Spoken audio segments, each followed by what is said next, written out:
किसी के भी मन की बातों को जानने के लिए 3 तरीके होते हैं, लेकिन इन तीनों तरीकों को समझना बहुत ही आवश्यक है। यदि आप इन 3 तरीकों को समझ लेते हैं तो आप किसी के भी मन की बातें बड़ी ही आसानी से जान सकते हैं। नमस्कार दोस्तों, बोधि शिक्षा YouTube चैनल पर आपका तहे दिल से स्वागत है। बहुत समय पहले की बात है, एक छोटा सा गांव था।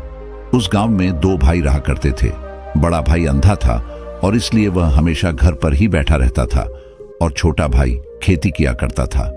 लेकिन खेतों में अत्यधिक जानवर आने से पूरी फसलें नष्ट हो जाती थी, जिनके कारण छोटा भाई बहुत ही ज्यादा परेशान हो चुका था। एक दिन उसे एक तरकीब सूझी। उसने सोचा, खेतों में से इन जानवरों को भगाने के लिए क्यों ना मैं अपने बड़े भाई की मदद ले लूं। वैसे भी बड़े भैया अंधे हैं, खेतों में बैठे रहेंगे और जानवरों की आहट आने पर वह उन्हें जोर से चिल्लाकर भगा भी सकते हैं, जिससे हमारी फसलें नष्ट होने से बच जाएगी।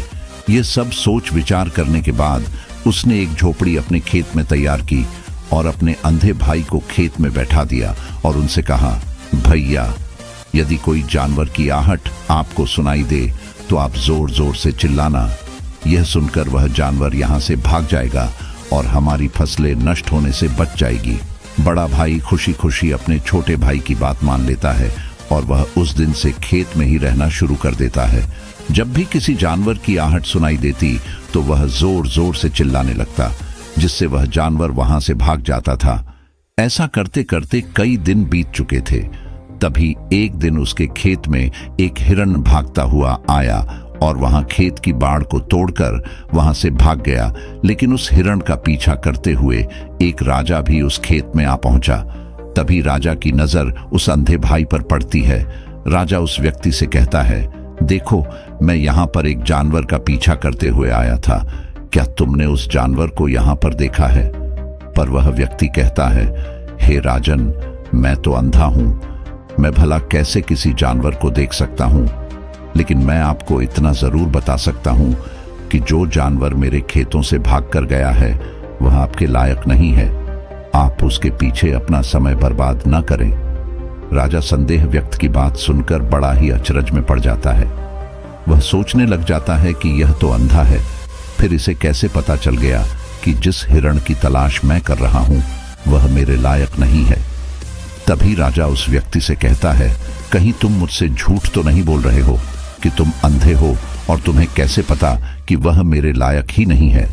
इस पर वह अंधा व्यक्ति कहता है कि हे राजन, जिसे आप एक हिरण समझ रहे हैं वह एक हिरण नहीं है, बल्कि एक मादा हिरण है और वह गर्भवती भी है।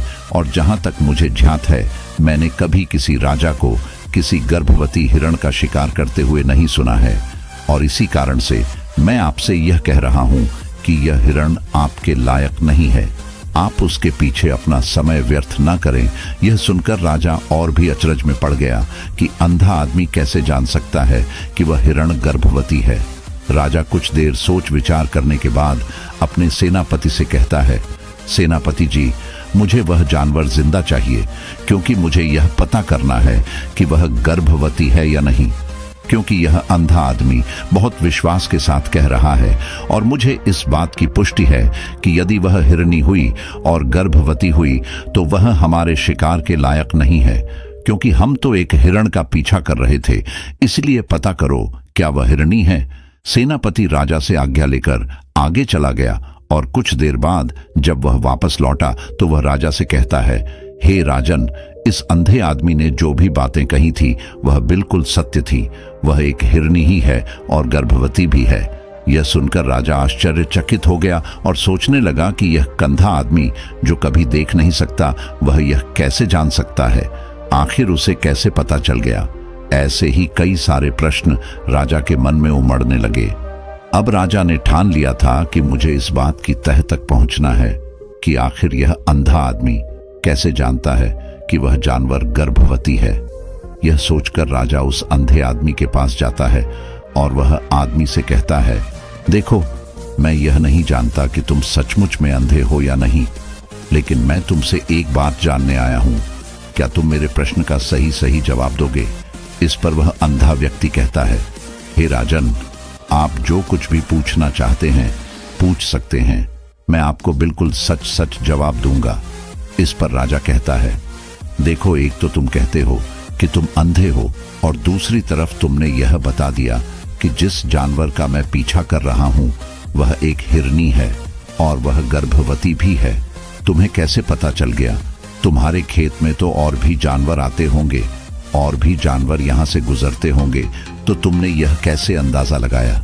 वह अंधा व्यक्ति राजा से कहता है, हे राजन, आप जिसका पीछा कर रहे थे वह जब मेरे खेत में आई, उसकी रफ्तार और उसके भागने की आहट से मुझे यह एहसास हो चुका था कि वह एक हिरनी है जो मेरे खेत की बाड़ जानवरों को रोकने के लिए खेत के चारों तरफ बनी है।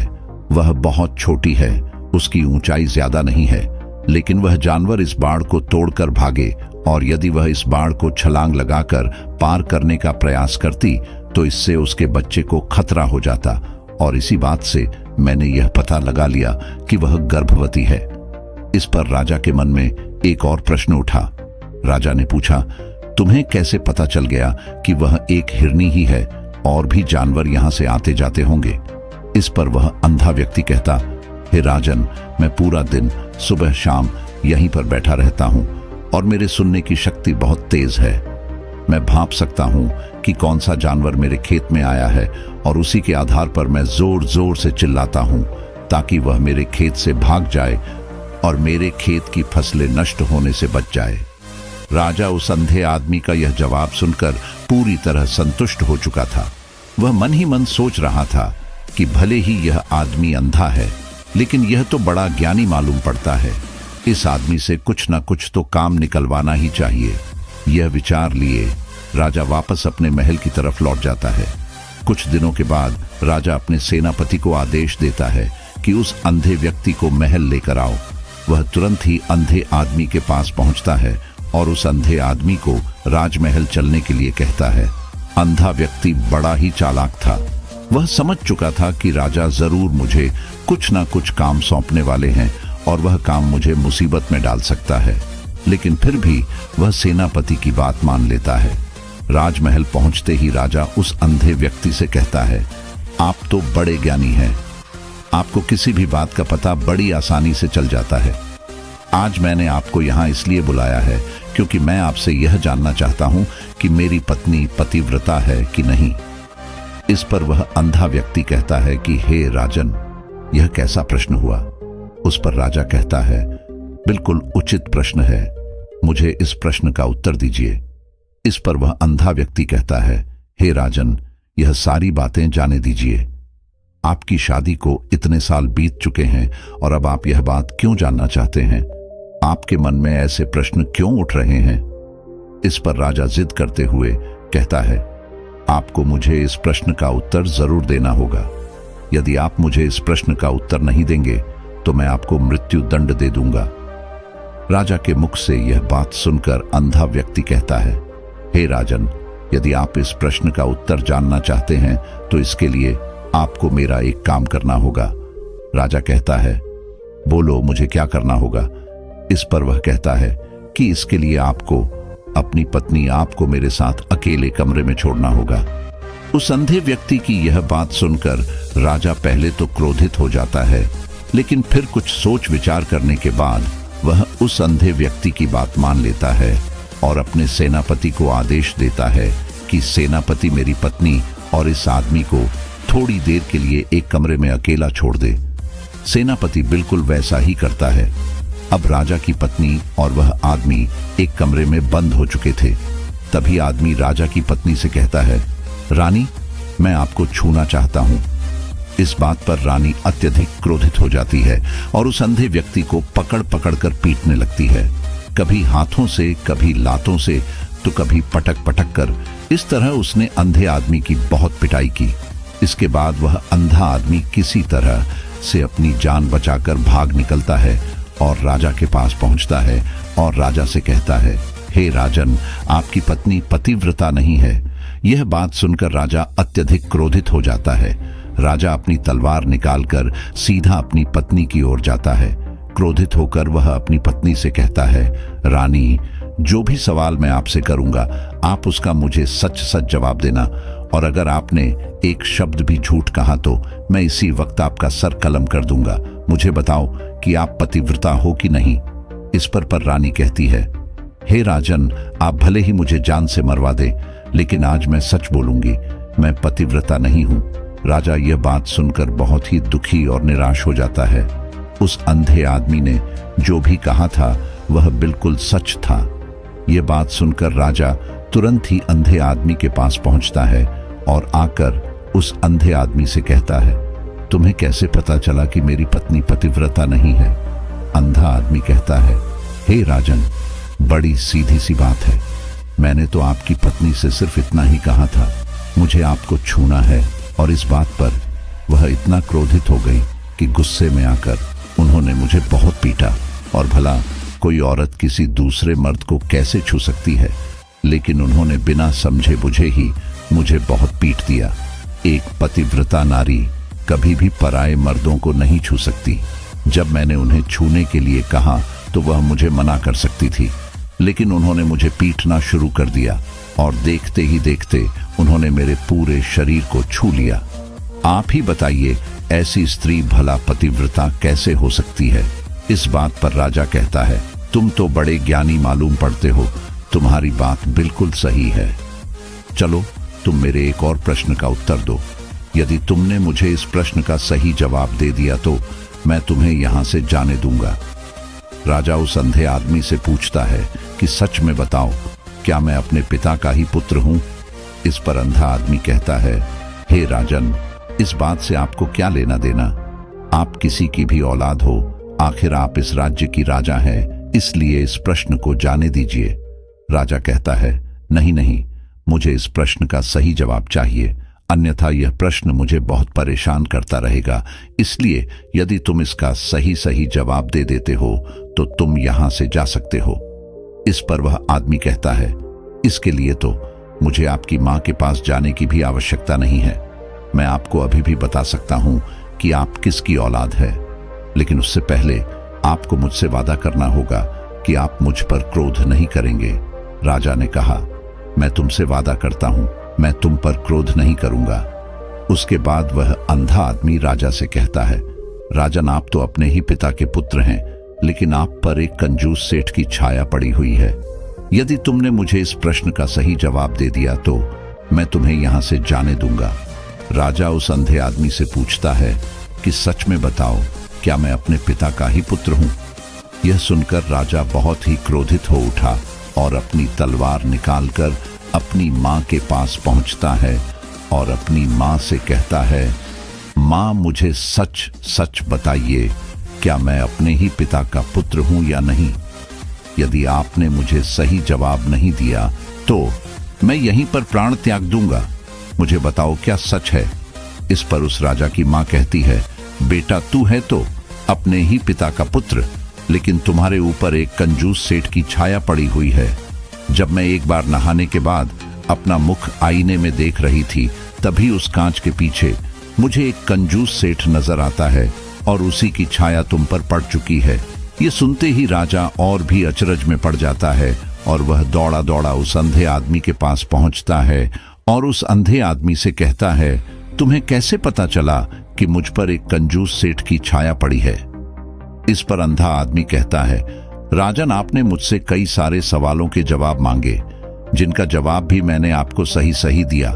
यदि कोई और राजा होता तो मुझे उसके बदले ढेर सारे इनाम दिए होते, लेकिन अब तक आपने मुझे एक फूटी कौड़ी भी नहीं दी। इस बात से मैंने अंदाजा लगा दिया था कि आप बहुत कंजूस हैं। यह सुनकर राजा जोर जोर से हंसने लगा। आप जो भी मांगेंगे मैं आपको अवश्य दूंगा, लेकिन मुझे यह बात बताओ कि तुम्हें कैसे पता चल जाता है कि कौन सी बात सही है और कौन सी बात गलत? तुम किसी की बात का इतना सही और सटीक जवाब कैसे दे पाते हो? इस पर वह कहता है, राजन, मैं तो जन्म से ही अंधा हूं, और अगर मेरी आंखें होती तो मैं किसी के भी मन की बात बड़ी ही सरलता के साथ से जान लेता। मन की भी एक भाषा होती है और यह मनुष्य के शरीर के व्यवहार के रूप में देखी जा सकती है। उसकी आंखों से, उसके होठों से, उसके बात करने के तरीकों से, उसकी क्रियाओं से यह पता किया जा सकता है कि उसके मन में क्या चल रहा है। उसके आधार पर हम किसी के भी मन की बात जान सकते हैं, लेकिन मैं तो जन्म से ही अंधा हूं। मैं देख नहीं सकता, इसलिए मैं क्रियाओं से देखता हूं। यदि मुझे कोई बात जाननी होती है तो अगले आदमी को मुझे कुछ काम देना पड़ता है, जिस पर वह व्यक्ति किस तरीके से उस काम को करता है, उसके आधार पर ही मैं यह पता लगा पाता हूं कि आखिर उसके मन में क्या चल रहा है। तभी वह राजा कहता है, तो इसका अर्थ यह हुआ कि मैं भी किसी के भी मन की बात जान सकता हूं। इस पर वह अंधा आदमी कहता है, राजन अवश्य, किंतु इससे पहले आपको अपने ऊपर काम करना होगा। अपने मन को शांत करना, मन को वर्तमान में लाना होगा, अपने मन को एकाग्र करना होगा। यदि हम अतीत में हुई घटनाओं के बारे में सोच रहे होंगे और अगला आदमी वर्तमान में अपने मन में बात कर रहा है, तो हम कैसे जान पाएंगे, क्योंकि हम तो अतीत की घटनाओं में डूबे हुए हैं। हे राजन, जो 3 तरीके मैं आपको बताने वाला हूं, इन 3 तरीकों से आप बड़ी ही आसानी से किसी के भी मन की बात जान सकते हैं। जो सबसे पहला तरीका है, सामने वाले व्यक्ति की आंखों में ध्यान देना। किसी व्यक्ति से बात करते हुए उसकी आंखों पर ध्यान देना ज्यादा जरूरी है, क्योंकि आंखें बोलती नहीं पर बहुत कुछ कह जाती हैं। यदि हम किसी व्यक्ति की आंखों के इशारों को समझना सीख जाए तो हम यह जान पाएंगे कि व्यक्ति के दिमाग में क्या चल रहा है, वह क्या सोच रहा है और अभी वह क्या करने वाला है। बहुत साल पहले मेरे पास आंखें थीं, तब यह विद्या मैंने अपने गुरु से सीखी थी और उस वक्त मैं लोगों के मन की बातें सिर्फ उनकी आंखों में देखकर जान लेता था। इसलिए आप ही यदि दूसरों की बातें जानना चाहते हैं तो आपको भी उनकी आंखों पर गौर करना होगा, जैसे कि वह कब कहां किधर देख रहे हैं, वह आंखों को इधर उधर घुमा रहे हैं या उनकी आंखें खुश नजर आ रही हैं। कहीं उनकी आंखों में निराशा तो नहीं है। जैसे कि एक चोर होता है, उसकी आंखों में जब हम देखते हैं तो हमें पता चलता है कि अगले आदमी ने कोई गलती की है। ठीक उसी प्रकार जब हम किसी चालाक व्यक्ति की आंखों में देखते हैं तो आपको पता चलेगा कि उसकी आंखों में चालाकी होती है। यदि बात करते वक्त वह अपनी आंखें इधर उधर घुमा रहा है या ऊपर नीचे इधर उधर दाएं बाएं कर रहा है, तो इसका अर्थ यह हुआ कि वह इस बात से निकलने का कोई रास्ता ढूंढ रहा है, कोई झूठ बना रहा है। यदि सामने वाला व्यक्ति आपसे झूठ कहने का प्रयास कर रहा है तो वह आपसे नजरें नहीं मिला पाएगा। ठीक उसी प्रकार दूसरे तरीके में हम चेहरे को पढ़ना सीखते हैं, क्योंकि चेहरे के हाव भाव होते हैं जिससे हम मन की बातें बड़ी आसानी से समझ सकते हैं। कभी कभी कोई व्यक्ति अपने चेहरे से, अपने हाव भाव से बहुत अलग व्यवहार करता है। यदि आप किसी व्यक्ति के चेहरे में गौर करेंगे तो आप आसानी से समझ पाएंगे कि व्यक्ति निराश है या बहुत उदास है, या फिर वह बहुत खुश है, या फिर उसे कोई बड़ा दुख है। वह अपने अंदर क्या महसूस कर रहा है, यह सारी बातें हम उसके चेहरे के हाव भाव से पता कर सकते हैं। फिर चाहे इंसान जुबान से कुछ बोले या ना बोले, लेकिन आप उसके चेहरे से सब कुछ पता कर सकते हैं। अंधा व्यक्ति राजा से तीसरा तरीका बताते हुए कहता है कि हाथों और शरीर का व्यवहार मन की बात समझने के लिए बहुत जरूरी है। कोई व्यक्ति जब भी बात करता है तो आपने देखा ही होगा कि वह अपने हाथों को हिलाता है, अपने हाथों से इशारे करता रहता है। वह बातों के साथ साथ अपने शरीर का जो व्यवहार है उसका भी पूरा उपयोग करता है, जिससे हमें यह पता चल पाता है कि वह व्यक्ति हमारी बातों पर कितना ध्यान दे रहा है और उसके मन में क्या चल रहा है। शरीर के व्यवहार को देखने के लिए उसके हाथ हिलाने, चेहरे पर बार बार हाथ लगाने और हाथों को एक दूसरे पर मसलना, ऐसी बहुत सी क्रियाएं करता है। उस पर हमें ध्यान देना बहुत आवश्यक है। मन की बात को समझने के लिए हमें शरीर के विज्ञान को भी समझना पड़ता है। यदि हम इन 3 तरीकों को अच्छी तरह से समझ लेते हैं तो हम बहुत जल्दी किसी भी व्यक्ति के मन की बात बड़ी सहजता और सरलता से जान सकते हैं। इसलिए यदि आपको किसी के मन की बातें जाननी है तो आपको उसकी आंखों पर, उसके चेहरे पर, उसके शरीर के हाव भाव को और उसके हाथों को ध्यानपूर्वक देखना होगा और समझना भी होगा, जिससे आप यह समझ पाएंगे कि आखिरकार उसके मन में क्या चल रहा है और वह क्या सोच रहा है। लेकिन उससे पहले आपको अपने मन को एकाग्र करना होगा, शांत करना होगा और अपने मन को वर्तमान में लाना होगा। तभी आप उस व्यक्ति की इन सभी क्रियाओं पर ध्यान दे पाएंगे और उन्हें समझ पाएंगे। आप यदि अतीत की घटनाओं में व्यस्त हैं, भविष्य की योजनाओं में व्यस्त हैं, तो आप उस व्यक्ति के हाव भाव पर कभी ध्यान नहीं दे पाएंगे और ना ही आप कभी भी समझ पाएंगे कि आखिर उस व्यक्ति के मन में क्या चल रहा है, वह क्या सोच रहा है। यह काम कोई भी कर सकता है। यह एक प्रकार की विधा है जो मुझे मेरे गुरु ने सिखाई थी। राजन, अगर आपको यह जानना है तो मेरे साथ आपको कुछ दिन रहकर इसका अभ्यास करना होगा। राजा तुरंत राजी हो जाता है और उस अंधे व्यक्ति को अपने राज्य का राजगुरु नियुक्त कर देता है और खुद अंधे व्यक्ति का शिष्य बन जाता है। तो दोस्तों, आशा करते हैं कि आपको यह कहानी जरूर पसंद आई होगी। अगर पसंद आई हो तो वीडियो को लाइक और चैनल को सब्सक्राइब जरूर करें।